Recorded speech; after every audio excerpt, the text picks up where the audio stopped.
नमस्कार, आप देख रहे हैं हल्ला बोल। आपके साथ मैं हूं अंजना ओम कश्यप। आज एक बार फिर राहुल गांधी कारोबारी गौतम अडानी के बहाने बीजेपी पर निशाना साधते नजर आए।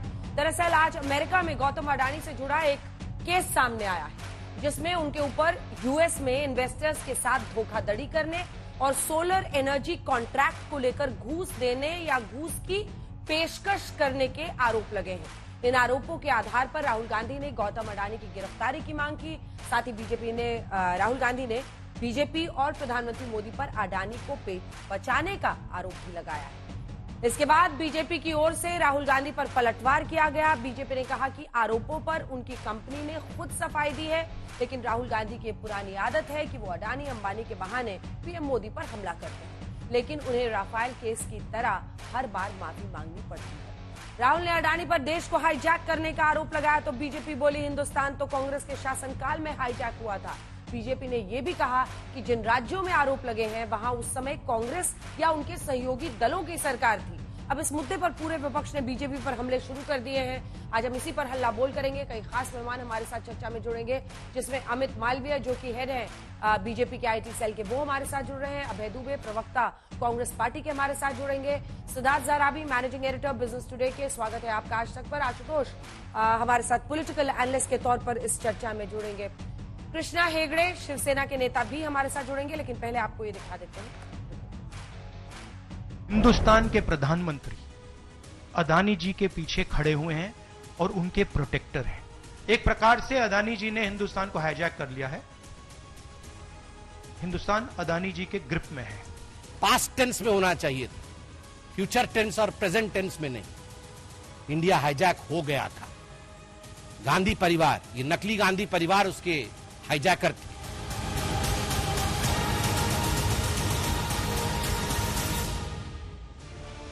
महाराष्ट्र और झारखंड में विधानसभा चुनाव के नतीजे से 2 दिन पहले कांग्रेस सांसद राहुल गांधी अडानी समूह पर आरोपों की नई फहरिस्त लेकर सामने आए। दरअसल न्यूयॉर्क की फेडरल कोर्ट में हुई सुनवाई में गौतम अडानी समेत 8 लोगों पर करीब 2000 करोड़ की धोखाधड़ी और रिश्वत के आरोप लगे हैं। यूनाइटेड स्टेट्स अटॉर्नी ऑफिस के मुताबिक अडानी ने भारत में सोलर एनर्जी से जुड़ा कॉन्ट्रैक्ट हासिल करने के लिए भारतीय अधिकारियों को करीब 2000 करोड़ रुपए की रिश्वत दी या देने की योजना बनाई। अमेरिका में इंडाइटमेंट हुआ है अडानी जी को।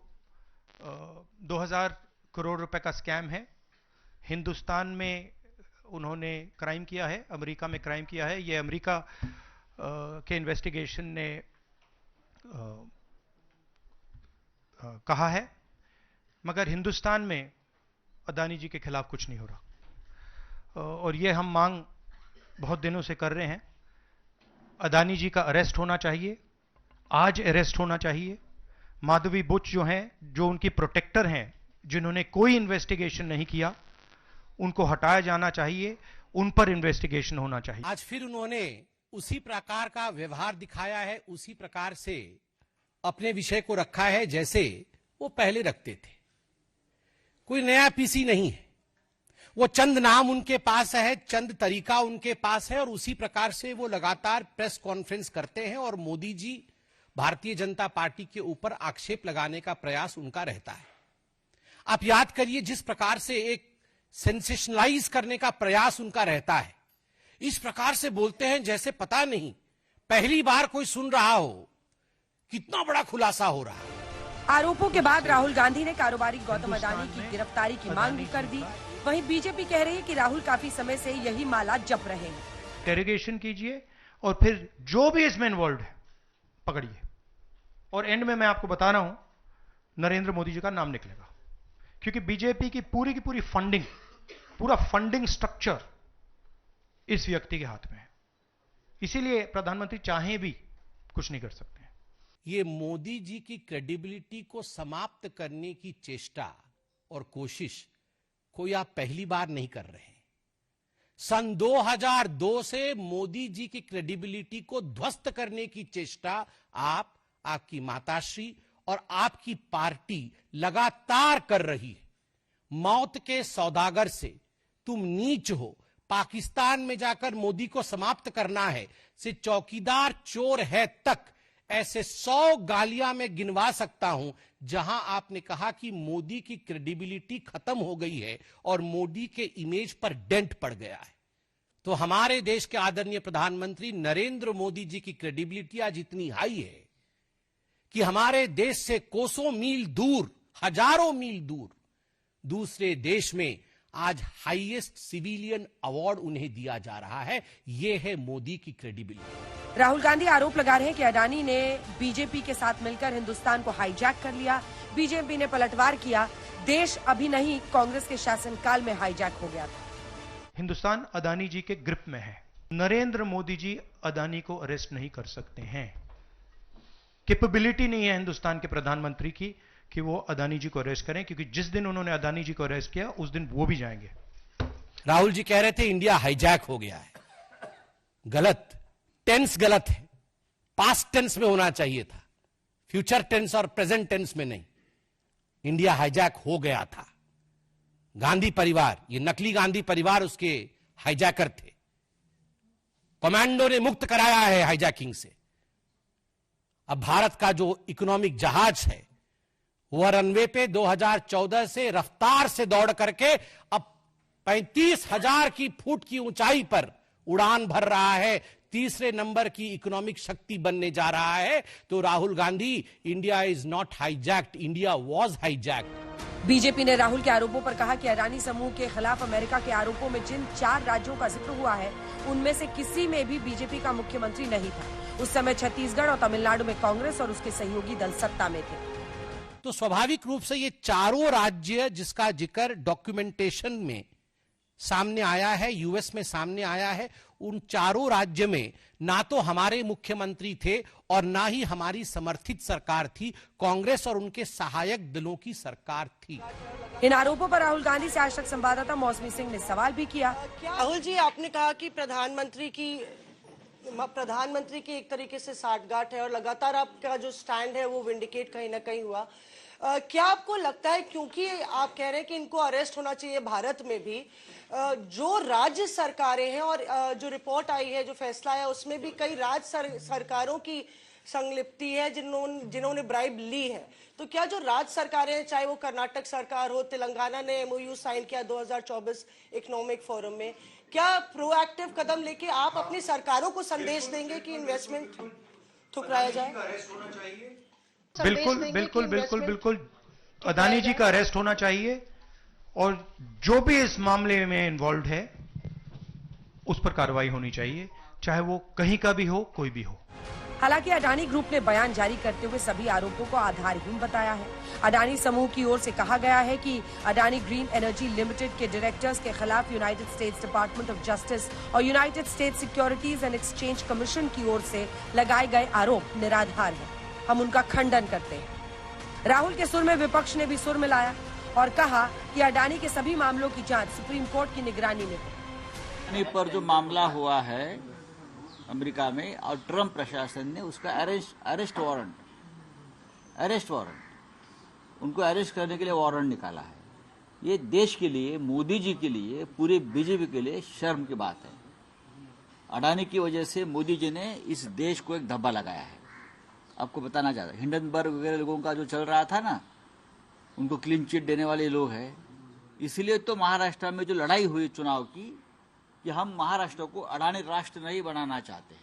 आपने एक ऐसी कंपनी को प्रमोट किया, एक ऐसी कंपनी को बढ़ावा दिया जो पूरी दुनिया में भारत का नाम मिट्टी में मिला रहा है। तो मैं समझता हूं कि अडानी के खिलाफ जितने भी मामले अब तक के पेंडिंग हैं, सबकी जांच सुप्रीम कोर्ट की मॉनिटरिंग में एक जांच एजेंसी के द्वारा कराई जानी चाहिए और जो भी भ्रष्टाचार उन्होंने कर रखा है देश के अंदर और देश के बाहर, उसका सच देश के सामने आना चाहिए और उनके खिलाफ कार्रवाई होनी चाहिए। सवाल है कि क्या एक बार फिर राहुल गांधी अडानी समूह के बहाने पीएम मोदी को सवालों के कटघरे में खड़ा करके इसे चुनावी हथियार बनाएंगे, और क्या संसद के शीतकालीन सत्र में भी इस मुद्दे पर सियासी संग्राम होने वाला है? मौसमी सिंह के साथ आज तक ब्यूरो। अमित मालवीय जी हमारे साथ जुड़ गए हैं और अभय दुबे कांग्रेस पार्टी का पक्ष रखने के लिए जुड़ गए हैं, और सिद्धार्थ जाराबी और आशुतोष दोनों हमारे साथ हैं। अमित मालवीय, सबसे पहले आपके पास आते हुए, अमित जी, प्रश्न सीधा है। राहुल गांधी आरोप लगा रहे हैं कि अडानी के हाथों आपने इस देश को हाईजैक करा दिया है। बीजेपी का पूरा फंडिंग स्ट्रक्चर ये एक शख्स लगाता है, आपकी पार्टी उनको बचाती है। ये आरोप अमेरिका में लगे हैं, आप लोग उनको डिफेंड कर रहे हैं, इस पर भी प्रश्न है, जवाब दीजिए।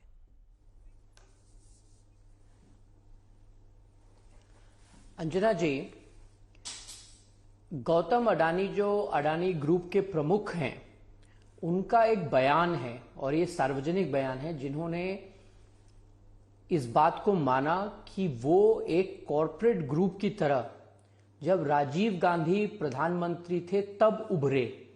उन्होंने स्पष्ट रूप से राजीव गांधी को उनकी इस यात्रा के लिए धन्यवाद दिया और उनकी बहुत अहम भूमिका बताई। राजीव गांधी राहुल गांधी के पिताजी थे, तो राहुल गांधी को यह समझना चाहिए कि अगर अदानी समूह आज किसी वर्चस्व की स्थिति में है तो उसके जनक राजीव गांधी हैं, उनके पिताश्री। अदानी ग्रुप का सबसे बड़ा जो पोर्ट मुंद्रा में आया, वो तब आया जब गुजरात में कांग्रेस की सरकार थी और चिमन भाई पटेल वहां पर मुख्यमंत्री थे 1993 में। आपको जान के हैरानी होगी कि कांग्रेस की सरकार ने उस समय 10 पैसा पर स्क्वायर मीटर पे मुंद्रा की जमीन अदानी समूह को दिया।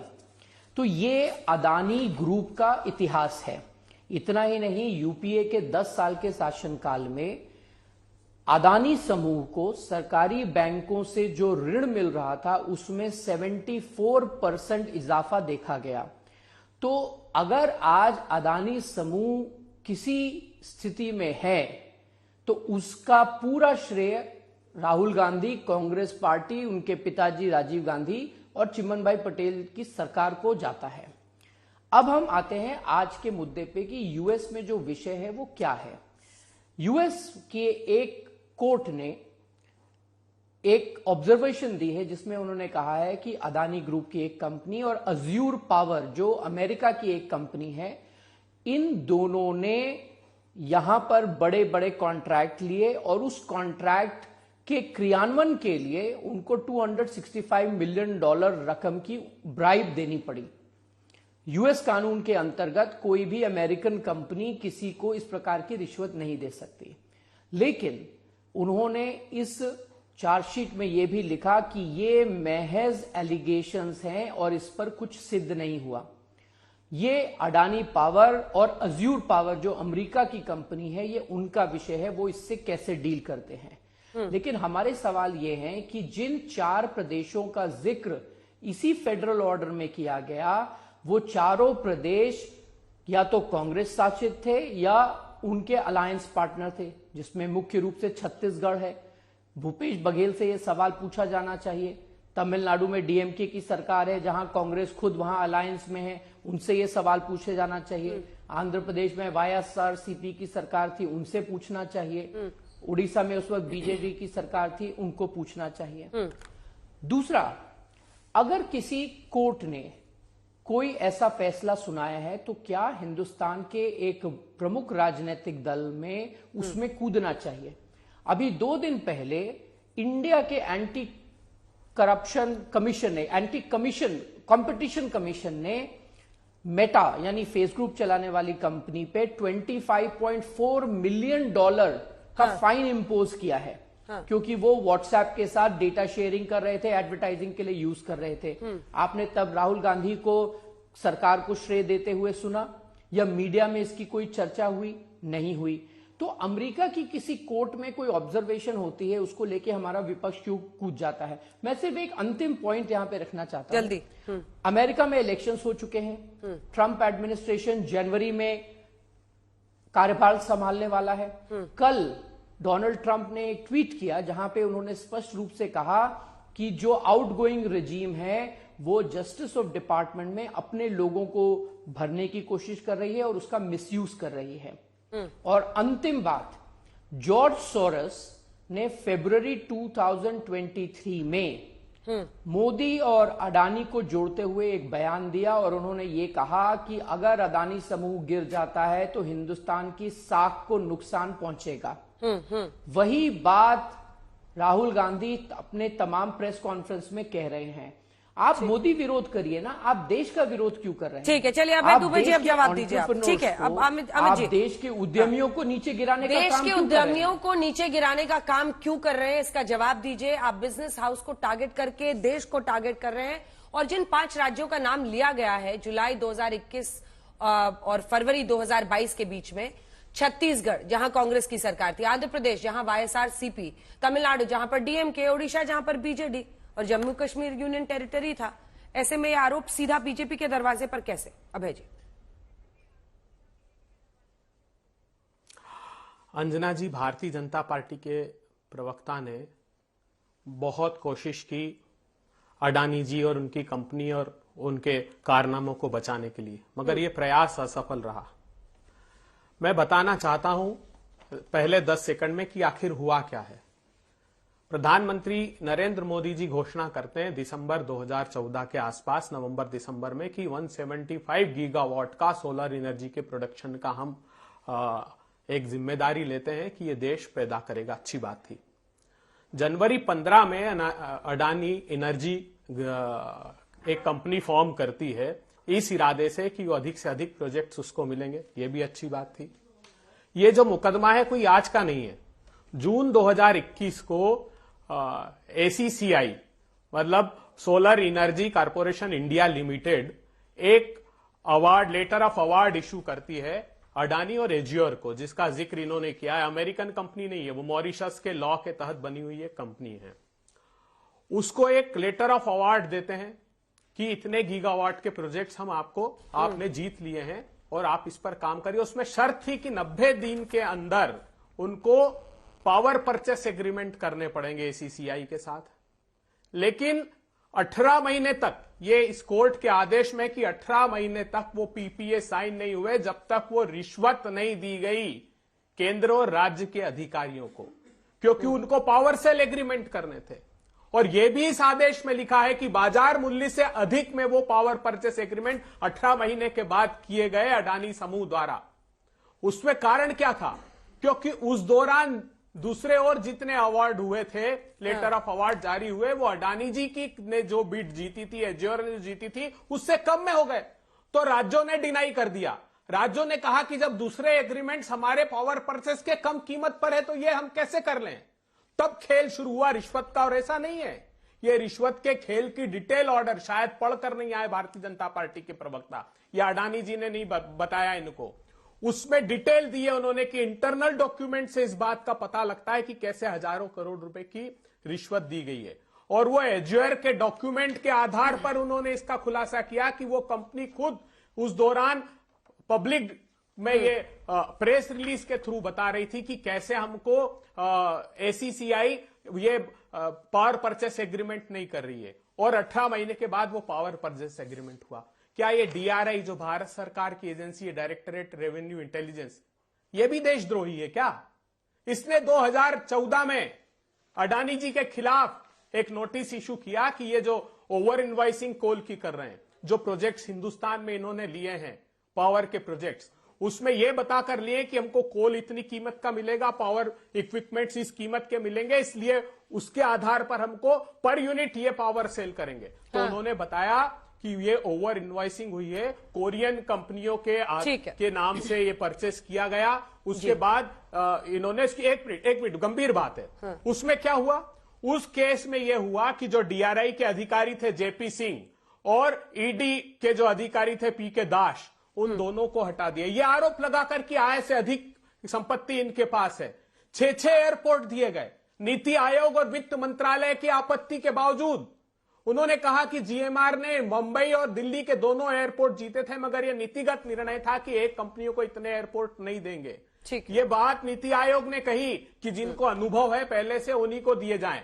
जो मुंबई का एयरपोर्ट जीवीके को मिला था उस पर सीबीआई रेड करती है, वो 74% अपना शेयर ट्रांसफर करते हैं अडानी जी को और उसके बाद सीबीआई उनसे मुकदमा वापस ले लेती है। क्या कीनिया में जो पावर प्रोजेक्ट्स है उसको निलंबित नहीं किया गया कीनिया की अदालत के द्वारा? क्या श्रीलंका की इलेक्ट्रिसिटी अथॉरिटी ने यह बयान नहीं दिया श्रीलंका में कि हम पर दबाव था भारत की सरकार का कि अडानी को ही पावर प्लांट देना है? क्या बांग्लादेश में नहीं दिलाया? क्या ऑस्ट्रेलिया में कोल माइन नहीं दिलाई? तो एक के बाद एक ये 1600 करोड़ रुपए रोज कमाने वाला आदमी ऐसे ही नहीं बन जाता। और क्या ये आरबीआई भी, ये सेबी भी देशद्रोही है? सेबी ने कहा कि 12 कंपनियां फॉरेन पोर्टफोलियो ऐसे हैं जो डूबियस हैं, जो इन्वेस्ट कर रहे हैं अडानी के शेयर्स में, तो वो ये भी सब देशद्रोही है क्या? कब तक बचाएंगे आप? आपने गिरवी रख दिया है देश एक दो धन्ना सेठों को, और देश के इसीलिए तो इन्फ्लेशन और बेरोजगारी बढ़ी है। और आरबीआई के डिप्टी गवर्नर ने आर्टिकल लिखा है बाकायदा कि इन कंपनियों की वजह से देश बर्बादी के गर्त में जा रहा है। कब आंख खोलकर देखेंगे? ये आरोप हम देश के हित में राहुल गांधी जी बात कर रहे हैं। हम किसी अब मैं लौट रही हूं अभय दुबे जी, अब अगले राउंड का इंतजार कीजिए। सिद्धार्थ जराबी साहब, मेरिट्स ऑफ द केस हमें समझाइए। आपने पॉलिटिकल दोनों ही पक्षों को सुना है, दोनों तरफ से गंभीर आरोप लगाए जा रहे हैं, और ये जो प्रेस रिलीज में कहा है कि 250 मिलियन डॉलर से ज्यादा घूस में promised to Indian government officials to secure solar energy contracts, ये प्रॉमिस्ड का मतलब क्या हुआ? और एक प्रॉमिस को आप कैसे प्रूव करेंगे? और जो समझ में आ रहा है उसके मुताबिक चार्जशीट वहां फाइल हो गई है, अब इस पर हियरिंग होनी है। प्रॉमिस्ड टू यानी हम वादा करते हैं, लिख के किसी ने दिया क्या कि हम वादा कर रहे हैं कि आपको इतना पैसा देंगे? क्या है मेरिट्स ऑफ द केस? क्या है? देखिए, जो इल्जाम लगाएंगे हैं उनका जो अगर क्रक्स माने कि आखिरकार मामला क्या है, धांधली क्या है, धांधली बताई जा रही है कि जो अलग अलग राज्य हमारे देश में बिजली खरीदते हैं, चाहे वो सोलर पावर किसी कॉरपोरेशन से खरीदें या नॉर्मल पावर खरीदें, उसके लिए पावर परचेज अग्रीमेंट की जाती है। 5 राज्यों और यूनियन टेरिटरी मिला के जम्मू कश्मीर के बारे में जो कहा जा रहा है कि अडानी की जो ग्रीन रिन्यूएबल्स कंपनी है उसने 60 गांठ की, किसी भी अफसर का नाम नहीं दिया गया इन कंपनीज में या राज्यों में, और ये योजना बनाई गई, ब्राइबरी की कॉन्स्पिरेसी की गई कि ये एक्स्ट्रा रेट पे, यानी अबव मार्केट रेट पे, जो शब्द इस्तेमाल किया गया है अबव मार्केट रेट पे ये बिजली खरीदी जाएगी। अब इसमें केंद्र का कहां से रोल आता है? Solar energy corporation of India एक प्रकार से एजेंसी है जो सोलर पावर को प्रमोट करने के लिए और अलग अलग राज्यों के साथ जो पावर पैक्ट होते हैं उसमें वो इन्वॉल्व होते हैं और प्राइवेट प्रोड्यूसर से ये पावर खरीदा जाता है।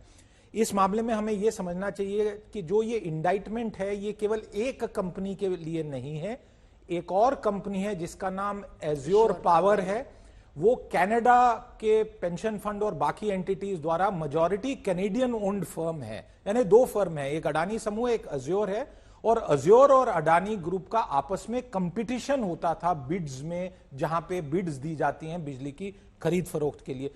मामला ये है, मामले की टाइमलाइन ये जो समझ आ रही है इस पूरे इंडाइटमेंट से 2020 से 2024 के पीरियड को रेफर किया गया है और उसमें खासकर 2022 का उल्लेख है, और 2023 में मार्च में 17 मार्च को एक डेट बताई जा रही है जब सागर अडवाणी को यूएस अथॉरिटीज ने पहली बार एक प्रकार से अप्रोच किया और कुछ न कुछ एविडेंस और दस्तावेजों का उस टाइम कलेक्शन हुआ है।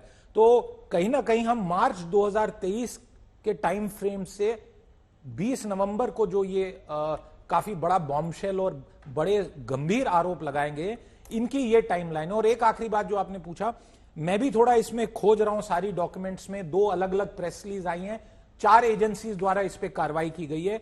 एक जवाब जांच पूरी हो गई है, जांच पूरी हो गई है, चार्जशीट जो जैसे इंडिया में हम चार्जशीट दायर करते हैं, चार्जशीट दायर हो गई है। इसमें ये विषय ये आ रहा है कि एक जगह बोला जा रहा है प्रॉमिस टू पे, दूसरा जगह कहा है पेड और प्रॉमिस टू पे, और इंडाइटमेंट में स्पेसिफिक ट्रांजैक्शन या अमाउंट्स जो कि बाकी इंडाइटमेंट्स में कई बार होता है, इंडिया चार्जशीट में होता है, उसकी अभी खोज हो सकती है। हो सकता है कि और ट्रायल के दौरान और दस्तावेज का उल्लेख होगा। अभी तक जो बात समझ आ रही है कि $250 मिलियन का प्रॉमिस बताया जा रहा है, और ये क्यों बताया जा रहा है? क्योंकि अमेरिका में अमेरिकन निवेशकों से पैसा उठाया गया बिजनेस करने ये वाला जो पूरा पैराग्राफ है जी। कि एज अलेज्ड, मतलब जैसा आरोप है कि गौतम और सागर अडानी ने यूएस इन्वेस्टर्स को इंड्यूस किया, मतलब उनको इस तरफ ऐसा प्रोजेक्ट किया पूरा काम कि वो उसमें इन्वेस्ट करे और अडानी ग्रीन के बॉन्ड्स खरीदे और फिर उस पैसे से ये ब्राइबरी वाला कॉन्स्पिरेसी। अब बस इससे पहले कि मैं आगे बढ़ूं, पेशकश करना या एक कॉन्स्पिरेसी ब्राइबरी की रचना, अब है जी फौरन आऊंगी, थोड़ा सा रुक जाइए, एक बार आशुतोष जी भी बोल लें। ये कॉन्स्पिरेसी रचना किस आधार पर, क्या इसके साथ अभी हम माने कि जो फेडरल एजेंसीज है वहां पर उन्होंने कुछ सबूत भी सबमिट किए हैं जिसकी वजह से चार्जशीट, मतलब बेसिकली कॉन्स्पिरेसी, अब वो मुझे कह सकता है, मैं उनको कह सकती हूं उन्होंने इतना वादा किया है, पर वादा कैसे प्रूव होगा कि मतलब जो आप प्रॉमिस कर रहे हैं कि हम इतना घूस देंगे, एक्सचेंज ऑफ मनी अगर नहीं है तो वो प्रूफ क्या है? तो संक्षेप में ये बताया जा रहा है इंडाइटमेंट में कि जो वहां के इन्वेस्टिगेटर्स हैं उनके पास दस्तावेज हैं, उनके पास सेल्यूलर कम्युनिकेशन जो हुई है, इलेक्ट्रॉनिक कम्युनिकेशन वो है, पावर पॉइंट और एक्सेल स्लाइड्स उनके पास आई हैं। और एक चीज और अंजना जी, अभी अभी जो रिपोर्ट्स, क्योंकि आप जानते हैं कि अमेरिका अब वहां पे मतलब वहां सुबह हो रही है, अब जो लेटेस्ट कुछ संकेत आ रहे हैं उसमें यह कहा जा रहा है कि शायद कोई विसल ब्लोअर है, कंप्लेनेंट है, उसने शायद कुछ एलिगेशंस आगे दी हैं, पर विसल ब्लोअर का नाम अभी नहीं आया। अभी पुष्टि करना, और जाहिर तौर पर ये फेसलेस इन्वेस्टर्स हैं जिनके पैसे के गलत इस्तेमाल का आरोप है। उस एविडेंस के लिए इंतजार किया जा रहा है। बट अभी जो लेटेस्ट जानकारी है वो शायद कहीं ना कहीं इस तरफ संकेत। प्रॉमिस टू पे, वादा करना या पेशकश करना, कैसे वो साबित होगा? आपके पास क्या जानकारी है? पावर पॉइंट और सब कुछ इन्होंने बताया। बहुत गंभीर इसलिए है क्योंकि न्यूयॉर्क की ब्रुकलिन कोर्ट ने गिरफ्तारी का वारंट इशू किया है। और क्यों आज तक इसकी पुष्टि नहीं कर रहा है क्योंकि अभी इसको लेकर जानकारी पूरी आनी बाकी है। ब्रुकलिन की कोर्ट ने गिरफ्तारी का वारंट इशू किया है, ये कंफर्मेशन है, इसमें कोई दिक्कत। क्यों इशू किया है? क्योंकि वहां की जो सिक्योरिटीज एंड एक्सचेंज है उनके पास कहीं से जानकारी मिली कि इस ट्रांजैक्शन में कुछ ना कुछ गड़बड़ है। तो वहां की जो सेबी की संस्था हमारी, बिल्कुल उसी तरह की संस्था, उन्होंने क्या किया, उन्होंने इसके ऊपर सीधे इन्वेस्टिगेशन के ऑर्डर किए और पुलिस ने पूरे मामले को इन्वेस्टिगेट किया। पुलिस ने जब पूरे मामले को इन्वेस्टिगेट किया, उनको प्राइमा फेसाई कुछ जानकारियां मिली, कुछ सबूत मिले, तो फिर उन्होंने वहां का जो प्रोसिक्यूटर है उस प्रोसिक्यूटर को यह केस हैंडओवर किया। उस प्रोसिक्यूटर क्या होता है, वहां का जो प्रोसिक्यूटर होता है वो उसके बाद एक ग्रैंड ज्यूरी को फॉर्म करता है। ग्रैंड ज्यूरी जो 23 लोगों की होती है और उस इलाके के जो ज्यूरिसडिक्शन में जो लोकल सिटीजन होते हैं उनकी उसमें इन्वॉल्वमेंट होती है। उसके बाद ग्रैंड ज्यूरी ने वहां पे सीक्रेट में, पब्लिक में नहीं, सीक्रेट में बाकायदा इसके ऊपर मीटिंग की और मीटिंग करने के बाद वो इस निष्कर्ष पर पहुंचे कि जो आरोप लगाए गए हैं ये आरोप गंभीर हैं and there are sufficient evidence कि इनके खिलाफ मुकदमा चले। तो ग्रैंड ज्यूरी के बाद, जब ग्रैंड ज्यूरी के बाद मामला, जब ग्रैंड ज्यूरी ने इसको आगे बढ़ाया, जब उन्होंने क्लियर कर दिया, तब यह मामला अब कोर्ट में, ट्रायल कोर्ट में गया है और अब ट्रायल कोर्ट में जो है अब इस पर मामला आगे बढ़ेगा।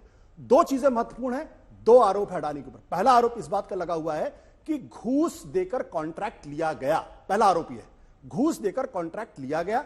दूसरा आरोप यह है, आप कह रहे हैं घूस देकर, यहां लिखा है पेड और घूस की पेशकश, चलिए आई स्टैंड करेक्ट, घूस की पेशकश करके कॉन्ट्रैक्ट लिया गया और 20 साल के प्रोजेक्ट में $2 बिलियन का प्रॉफिट, $2 बिलियन का प्रॉफिट जो है वो एक तरीके से दिखाया गया प्रोजेक्शन।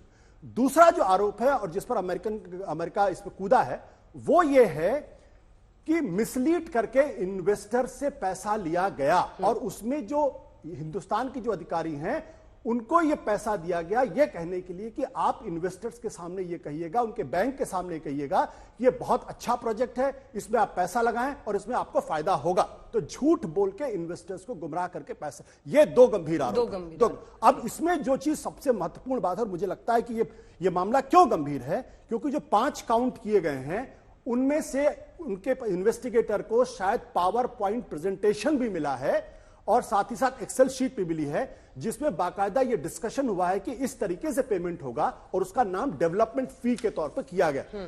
और एक बात और है कि खुद उनके पास इस बात की भी जानकारी कि फला तारीख को गौतम अडानी खुद इस अधिकारी से मिले जिसका नाम कॉन्फिडेंशियल नंबर 1।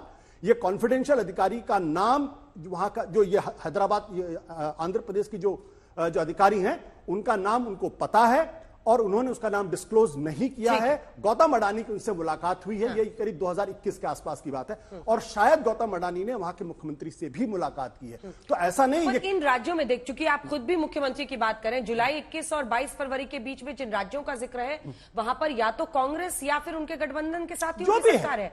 कांग्रेस की सरकार आप देख ही रहे छत्तीसगढ़ में, वाईएसआरसीपी तमिलनाडु, ये आंध्र प्रदेश की बात हो रही, जो मैं बात कर रहा हूं, जो मुलाकात की बात उसमें चार्जशीट में कही गई है, वो आंध्र प्रदेश में किसी हाई ऑफिशियल, डीएमके की तमिलनाडु में, बट ये बात, की ओडिशा में, ये कॉन्क्लूसिवली उनके पास प्रूफ है कि गौतम अडानी की मुलाकात हुई है और गौतम अडानी ने उनके ऊपर ये प्रेशर डाला है कि आप फौरन इस कॉन्ट्रैक्ट को करिए और उसको इन्फ्लुएंस करने की कोशिश कीजिए, उनका आरोप है। अबे दुबे जी, एक छोटा सा जवाब इस पर, और मेरे सवाल का आपने पिछली बार जवाब नहीं दिया। ये पांचों राज्य जो है वहां पर बीजेपी की सरकार नहीं है, ऐसे में सवाल ये उठता है ना, अगर मुख्यमंत्री से भी मुलाकात हुई है, अगर अधिकारी वहां पर है जो कर रहा था, तब तो फिर कटघरे में आप या आपके साथी आएंगे। और सब जानते हैं छत्तीसगढ़ में उस वक्त कौन सीएम था, या आंध्र प्रदेश, तमिलनाडु। इसका एक जवाब जरूर दीजिएगा अभय जी। देखिए, पहली बात तो कॉन्ट्रैक्ट, हाँ बिल्कुल 100% दूंगा। ये कॉन्ट्रैक्ट जीता किससे है? अडानी जी ने स्टेट के डिस्कॉम से जीता है क्या? Solar energy corporation of India Bharat सरकार से, उनके साथ पावर परचेस एग्रीमेंट। वो तो डिस्कॉम से पावर सेल का एग्रीमेंट नहीं होगा तो कैसे पावर परचेस एग्रीमेंट कर पाएंगे अडानी जी? ये आंखों में धूल झोंकना बंद करनी चाहिए भारतीय जनता पार्टी को।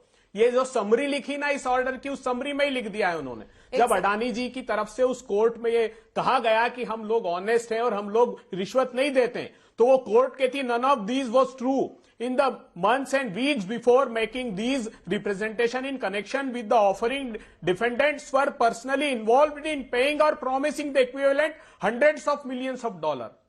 भारत में तो जांच कराइए साहब। अपराध यह है कि भारत में यह रिश्वतें दी गई। उनका मुकदमा इसलिए दर्ज किया कि $750 मिलियन की जो टोटल उसमें बॉन्ड्स इशू किए गए थे, उसमें से $175 बिलियन के अमेरिका के लोगों के थे, इसलिए वहां पर कॉज ऑफ एक्शन है।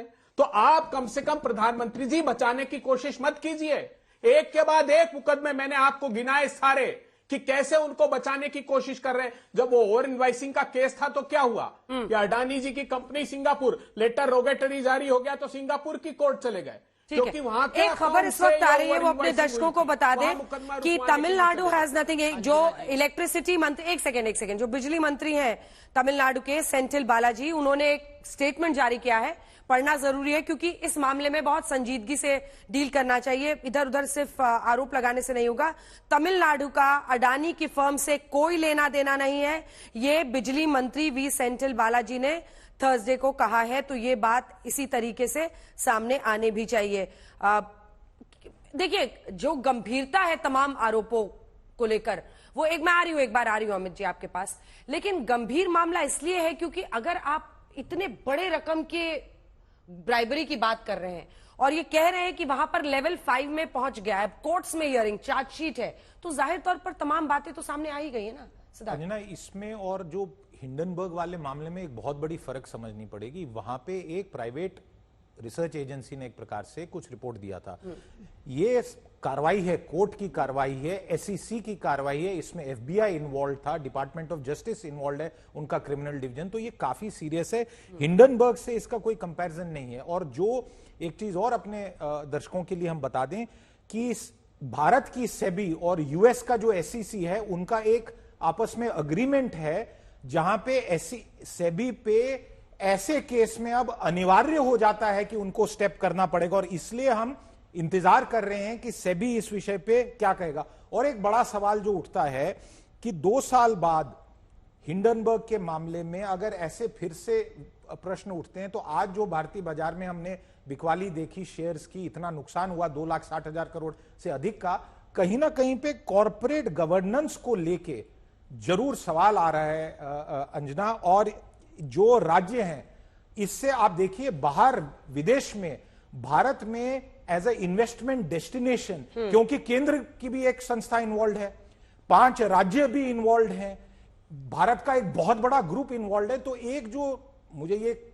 यहां कहना पड़ेगा कि कहीं ना कहीं पे इस पे गंभीरता से विचार होना चाहिए, क्योंकि इन गंभीर आरोपों का जवाब जो अडानी ने इनको डिनाई किया है, प्रेस रिलीज इशू की है, बट इसका असर तुरंत पड़ गया। $600 मिलियन का जो बॉन्ड इशू था वो रिकॉल करना पड़ा। पिछली बारी हिंडनबर्ग के समय पे भी अडानी ग्रुप को ऐसे ही अपनी फंड रेजिंग प्लान पे वापस जाना पड़ा था। तो कहीं ना कहीं ये सवाल बहुत बड़ा कॉर्पोरेट गवर्नेंस इमेज, क्योंकि सब लोग इसमें अभी यूएस ने उनको कटघरे में एक प्रकार से खड़ा कर दिया। ठीक है, अब देखिए, अब मैं दो सवालों के साथ आपके पास आ रही हूं। देखिए, एक प्रश्न रिटेल इन्वेस्टर्स का उठता है अमित मालवीय जी, और कॉर्पोरेट गवर्नेंस को लेकर एक सबसे बड़ा प्रश्न है जिसका जवाब आपको रिटेल इन्वेस्टर्स को देश में देना चाहिए। इस तरह की परिस्थिति, वो साजिश रच रहे हैं, हिंडनबर्ग ने ये कर दिया, लेकिन जो फॉल आउट यहां इंडिया में होता है वो सब देखते हैं।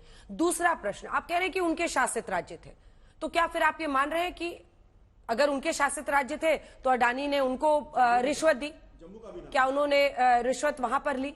सवाल है कि इस तरह की परिस्थिति अगर आई है और ये वहां पर, मतलब वो भारत का सेबी है, वो अमेरिका का सेबी है, माफ कीजिएगा, ऐसे में बहुत गंभीर हो जाता है मामला। अंजना जी, आप थोड़ा मुझे 2 मिनट समय दीजिए। पहली बात, पावर परचेज एग्रीमेंट स्टेट के डिस्कॉम्स के साथ साइन किया जाता है, इसमें केंद्र सरकार की कोई भूमिका नहीं होती है, पहला। दूसरा, कांग्रेस के प्रवक्ता ने अपने लंबे भाषण में कहा कि अदानी को हमारी मौजूदा सरकार बाहर विदेशों में बिजनेसेस दिलवा रही है। मैं आपके दर्शकों को बताना चाहूंगा, नवंबर 2009 में अदानी ग्रुप ऑस्ट्रेलिया जाता है और वहां पे इन्वेस्टमेंट करता है। उस वक्त कांग्रेस की सरकार थी, मनमोहन सिंह प्रधानमंत्री थे, शायद ये भूल गए। इन्होंने बांग्लादेश की बात करी। बांग्लादेश का जो करार था वो 2010 में हुआ शेख हसीना के साथ, जब वो हिंदुस्तान आई थी, और उस वक्त थर्मल पावर प्लांट लगाने का जो निर्णय अदानी ग्रुप का था, कांग्रेस की सरकार के दौरान हुआ था। 2011 में क्वींसलैंड अबॉट पॉइंट कोल टर्मिनल में $1.98 बिलियन का जो इन्वेस्टमेंट किया, तब कांग्रेस की सरकार थी। अदानी ग्रुप ने इंडोनेशिया सुमात्रा प्रोविंस में $1.6 बिलियन का जब इन्वेस्टमेंट किया, तब भी केंद्र में मनमोहन सिंह यानी कांग्रेस की सरकार थी।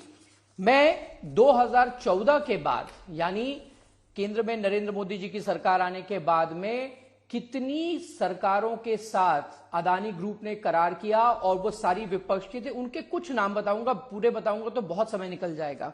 उमन चांडी की सरकार 2015, यूडीएफ। नवंबर 2016 में शिरोमणि अकाली दल, सुखबीर सिंह बादल। 2016 में एआईडीएमके की सरकार थी, उस वक्त जयललिता मुख्यमंत्री थी। उद्धव ठाकरे फरवरी 2021 एसईजेड में इन्वेस्टमेंट। मार्च 2022 भूपेश बघेल कांग्रेस छत्तीसगढ़ में इन्वेस्टमेंट। अप्रैल 2022 ममता बनर्जी टीएमसी पश्चिम बंगाल में इन्वेस्टमेंट। ऐसे इतनी लंबी फहरिस्त है कि अगर मैं बताना शुरू करूं तो शायद 2 मिनट में आपको नाम ही गिनाता रहूं। अब मैं आपके सवाल पे आता हूं। आपने कहा कि रिटेल इन्वेस्टर्स की हमें चिंता करनी चाहिए, जरूर कॉर्पोरेट गवर्नेंस, कॉर्पोरेट गवर्नेंस 2014 से लेकर, और कॉर्पोरेट भी, हाँ मैं आ रहा हूं, 2014 से लेकर आज यानी 10 साल के अंदर इस देश में वेल्थ क्रिएशन जो है वो डबल हो गया है। यानी आम इन्वेस्टर जो स्टॉक मार्केट या म्यूचुअल फंड के माध्यम से इन्वेस्टेड है, उसकी जो अर्निंग है या वेल्थ क्रिएशन है वो कई गुना बढ़ी है। इंपॉर्टेंट बात यह है कि जब हिंडनबर्ग जैसा शॉर्ट सेलर मार्केट में आके एक रिपोर्ट जारी करता है और उसको राहुल गांधी आके फ्रंट करते हैं और उससे अदानी का जब मार्केट टूटता है, तो क्या राहुल गांधी उस शॉर्ट सेलर के साथ खड़े हुए हैं, यह सवाल है। दूसरा, जब Adani group dollar denominated bonds US में ऑफर करने जाता है, उसी वक्त इस प्रकार की एक रिपोर्ट आती है जो इंडाइटमेंट नहीं है, जो सिर्फ एक चार्जशीट है और उसमें खुद लिखा गया है कि ये सिर्फ एलिगेशंस है। राहुल गांधी सामने आके प्रेस कॉन्फ्रेंस करते हैं। 2023 में जॉर्ज सोरोस ने इसी प्रकार से हिंदुस्तान को और हिंदुस्तान के सभी बिजनेस हाउसेस को और खासतौर से अदानी ग्रुप को टारगेट किया। राहुल गांधी वही भाषा बोलते हैं। इस बार का मामला अलग है। आ रहा हूं, देखिए, हिंडनबर्ग की एक रिपोर्ट थी, वो अलग बात थी। इस बार अमेरिका का सेबी, जो कि वहां एक फेडरल कोर्ट भी है, उसकी बात है।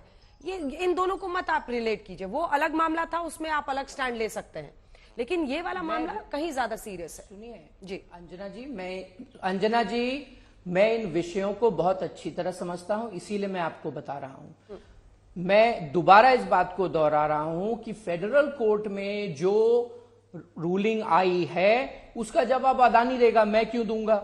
लेकिन मैं ये भी आपको बताना चाहता हूं कि हिंदुस्तान के एंटी कमीशन कॉर्पोरेशन ने जब मेटा और व्हाट्सएप पे $25.4 मिलियन का फाइन किया, तब हम उसको किस नजरिए से देखेंगे। उस देश की कोर्ट अपने कानून से चलती है, हमारी जो कोर्ट, हमारा सेबी है, हमारे कानून से चलता है।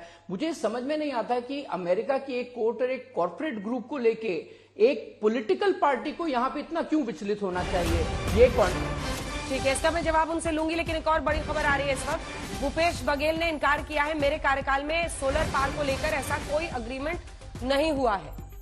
अब इसको कैसे देखें सिद्धार्थ, ये क्या है? मतलब तमिलनाडु वाले कह रहे हैं कि हमारा नहीं है, भूपेश बघेल कह रहे हैं मेरे टाइम पे ऐसा नहीं हुआ, और इस रिपोर्ट में उनका जिक्र है, उस टाइम का जिक्र है। इसका क्या मतलब? देखिए, क्लियरली इससे ये जो प्रश्न उठता है कि जो सफाई अब दी जा रही है, इस प्रोसेस को और जो ये एलिगेशंस हैं इनको सीरियसली लेना पड़ेगा, क्योंकि सवाल कॉर्पोरेट गवर्नेंस और इंडिया की इन्वेस्टमेंट इमेज, अडानी समूह की इन्वेस्टर इमेज, इस पे तो बड़ा सवाल उठ रहा है। तो कहीं ना कहीं ये सारे जो सफाई हैं तमिलनाडु ने दी है, अभी ये जो हम छत्तीसगढ़ की बात कर रहे हैं, सूत्रों के अनुसार जो सोलर एनर्जी कॉर्पोरेशन है वहां से भी इसी प्रकार की कहीं ना कहीं पे बात आ रही है कि जी इसमें तो हमें कुछ मामला दिख नहीं रहा।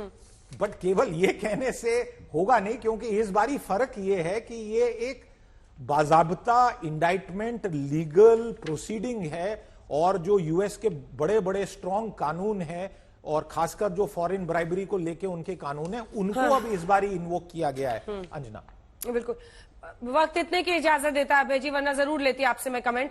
कुल मिलाकर जांच में आगे क्या निकलता है इस पर नजर रहेगी। इसी के साथ हल्ला बोल में इतना ही। देश दुनिया की बाकी खबरों के लिए देखते रहिए आज तक।